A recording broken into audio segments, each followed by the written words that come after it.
37-ാം സങ്കീർത്തനം 5-ാമത്തെ വാക്യം, നിന്റെ വഴി യഹോവയെ ഭരമേൽപ്പിക്കുക, അവനിൽ തന്നെ ആശ്രയിക്കുക, അവനത് നിർവഹിക്കും. അവിടെ ഭരമേൽപ്പിക്കുക എന്ന പദത്തിന് ഇംഗ്ലീഷിൽ കൊടുത്തിരിക്കുന്ന വാക്ക് കമ്മിറ്റ് എന്നാണ്.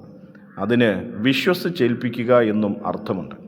അതേ പ്രിയപ്പെട്ടവരെ, നമ്മുടെ ജീവിതത്തിൽ നമ്മുടെ വിഷയങ്ങൾ നമുക്ക് വിശ്വസിച്ചേൽപ്പിക്കുവാനായിട്ട് സാധിക്കുന്നത് സർവശക്തനായ ദൈവത്തിൻ്റെ കരങ്ങളിൽ മാത്രമാണ്. നമുക്ക് വിശ്വസിക്കുവാനും ആശ്രയിക്കുവാനും ഒക്കെ നമ്മുടെ ചുറ്റുപാടുകളിൽ പല മനുഷ്യരുണ്ടെങ്കിൽ തന്നെയും നമുക്ക് വിശ്വസിക്കാൻ കഴിയുന്നത് ദൈവത്തിൽ മാത്രമാണ്. കാരണം മനുഷ്യർ സാഹചര്യങ്ങളനുസരിച്ച് മാറുന്നവരാണ്.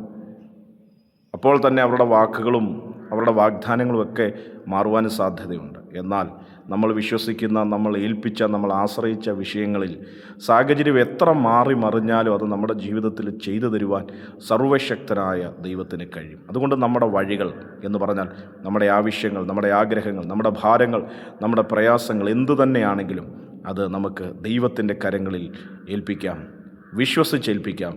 ദൈവം അത് നിർവഹിക്കും. God bless you.